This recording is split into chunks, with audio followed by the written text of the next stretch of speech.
You look so good in my bed, baby. Don't think you're serious. Bonjour à vous mes petits oursons. Alors, pour aujourd'hui, nous allons faire un burger au poulet. Toujours sur la suivante de Metz, bien sûr, vous voyez derrière, avec dessus un petit coulommiers qui sera également pané. Voilà, donc j'ai pris une belle escalope fraîche que je vais tailler moi-même. Comme ça, j'aurai une épaisseur assez fine. Je trouve que c'est plus agréable à manger quand on a des morceaux de poulet hyper épais. Donc, je vais la tailler comme il faut. Voilà, là, alors le premier morceau est toujours un petit peu plus épais par endroit. C'est pas gênant, après vous adapterez au moment de la cuisson. Voilà. La deuxième partie. Donc là, je fais que un burger. C'est pour ça que j'ai pas besoin de l'intégralité de l'escalope. Sinon, avec une escalope, vous pouvez faire au moins 2 burgers sans aucun souci, hein. Moi, le reste, ça va être mis de côté pour que je puisse cuisiner autre chose après. Donc là, je finis de le découper. Donc comme souvent, il y a des petits morceaux, cartilage, nerfs ou des petits vaisseaux. Donc vous enlevez bien tout ça, évidemment. On ne le met pas dans le burger. Voilà, j'ai mes deux morceaux. Pour le reste, je verrai ça après. Donc là, je vais aller laver mon matériel et je reviens. Donc là, je prends mon coulommiers. Alors, j'essaye de couper une tranche quand même un peu épaisse, hein, faut pas que ce soit trop fin, donc au moins 2 centimètres d'épaisseur minimum. Voilà, là, je l'avais coupé en 2 pour commencer, donc là, je prends une belle part que je recoupe en 2. Ça fasse à peu près la largeur des pains. Alors, bien sûr, pendant ce temps-là, votre four est à chauffer.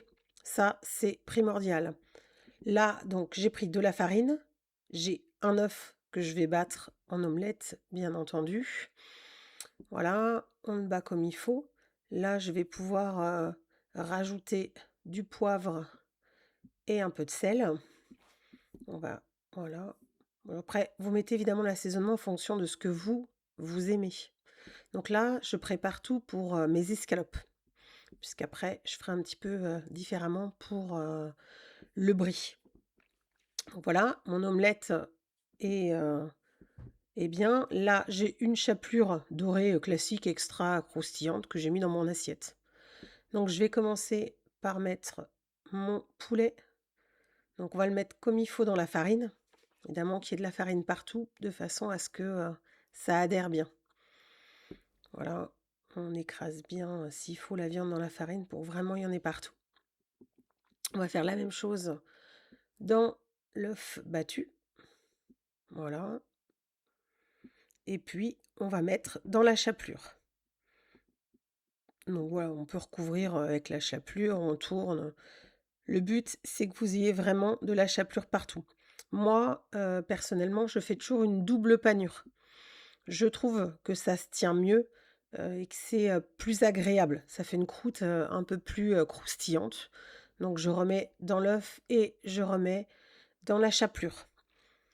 Voilà, comme ça, ouais, je trouve que c'est plus sympa en termes de croustillant. Donc, on va faire la même chose pour mon deuxième morceau de poulet. Toujours évidemment avec Maïs qui regarde, des fois qu'un morceau tomberait. Donc, même principe, hein. On passe dans les 3 assiettes. Si besoin, évidemment, on remet un peu de chapelure hein, au fur et à mesure. Là, on fait la deuxième. Donc là, je ne vais pas en avoir assez. Je vais en remettre un peu. Voilà, il faut vraiment que ce soit bien, bien recouvert. Là, on va pouvoir mettre de côté et on va préparer pour la suite. Bon, là pour le coup, je m'embête pas, hein. Comme tout est pour moi, je remets de la chapelure sur ce que je viens d'utiliser. Là, pour le coup, dans ma chapelure, je vais rajouter du curry tandoori, puisque moi j'adore les épices. Donc je vais faire pour l'assaisonner un peu plus. Et je vais également rajouter du paprika fumé. Donc pareil, les dosages, c'est vraiment en fonction de votre convenance. Si, il y a d'autres épices que vous aimez, vous mettez d'autres types d'épices, hein, il y a pas de souci. Donc on mélange bien. Une fois que c'est mélangé, même principe que pour le poulet, on passe dans la farine. Alors pensez bien à mettre, sur chaque côté pour le coup. On met dans l'œuf, donc là je vois qu'il va me manquer un petit peu d'œuf. À mon avis avant la fin, je redélayerai avec, un peu de lait. Là, on passe dans la chapelure. On passe bien sur tous les côtés et pensez sur les bouts. C'est hyper important. Donc on essaie toujours d'en mettre un maximum, au moins sur la première tournée, avant de repasser dans l'œuf ou le lait. Si vous préférez mettre avec du lait plutôt que de l'œuf, vous pouvez, hein, il y a absolument aucun souci. Donc là, toute ma panure, est terminée. Maintenant, on va pouvoir, mettre tout au frais de façon à ce que la panure tienne bien. Comme je vous avais dit, il m'a manqué un peu d'œuf, donc j'ai rajouté du lait. Et puis là, tout va aller au frigo et vous verrez que même pour le fromage, ça tient beaucoup mieux au moment de la cuisson. Donc j'ai mis mon beurre à cuire, ma poêle est bien chaude. J'ai laissé 2 heures dans le frigo. Je trouve que c'est bien, ça permet d'être bien froid et surtout ça va bien faire tenir la panure. Donc là, je vais pouvoir faire cuire comme il faut et dorer mes escalopes. Une fois que ce sera commencé, je mettrai un couvercle. Donc voilà, mon poulet bien cuit.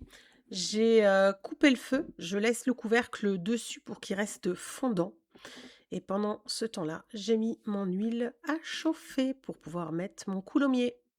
Alors voilà, mon huile est bien chaude, hein, on voit, il y a des petites bulles. Je vais pouvoir mettre mon fromage pané tranquillement. Attention évidemment à ne pas se faire éclabousser. Et puis là, on va le laisser un petit peu le temps que ça commence à dorer. C'est à peu près 3-4 minutes de chaque côté. Donc voilà, il est temps pour moi de les retourner. D'où l'importance aussi de faire une double panure, c'est que c'est plus épais. Vous voyez, il y a beaucoup moins, on perd beaucoup moins de fromage qu'avec une simple. Allez, on laisse cuire de ce côté-là maintenant. Donc là, je récupère mes pains. Donc ce que j'avais fait, c'est qu'au début de la recette, j'avais mis mon four à chauffer. Une fois à 190, hein, une fois qu'il est chaud, je l'ai coupé de façon à mettre mes pains le temps que tout le reste cuise. Comme ça, ils ne deviennent pas trop durs. Là, j'ai pris un guacamole déjà fait, parce que j'avais pas le temps d'en faire. Et en plus, les avocats, je les ai pas trouvés terribles.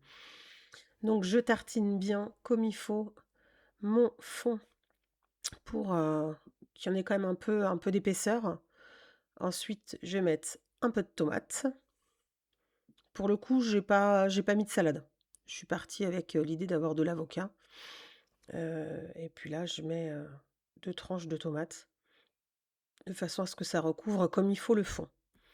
Là, je vais rajouter mes 2 morceaux de poulet, donc qui sont bien dorés et surtout qui sont restés moelleux. Donc mon premier morceau et le deuxième. Là, je vais avoir un beau burger, il va être bien épais. Ça va être très gourmand, comme dit papa ours. Maintenant, je récupère une assiette sur laquelle je mets du papier pour pouvoir mettre mes bris panés. Enfin, mes coulommiers panés. Pour pas qu'il y ait trop d'huile dessus. Donc voilà, je mets les deux, ça va absorber un petit peu. Et ensuite, je vais pouvoir les mettre sur mon burger. Voilà, donc il faut trouver la bonne position pour que tout ne tombe pas, évidemment. Donc voilà, tout tient. Là, je peux vous garantir, j'en ai l'eau à la bouche, ça sent divinement bon. Donc voilà, notre burger est prêt. On n'a plus qu'à se régaler. Et là, juste pour vous donner envie de refaire cette recette, je vais couper le burger en deux. Donc on voit déjà le coulommiers qui commence à couler. Et là, ça donne vraiment trop envie. Bon appétit à vous mes petits oursons!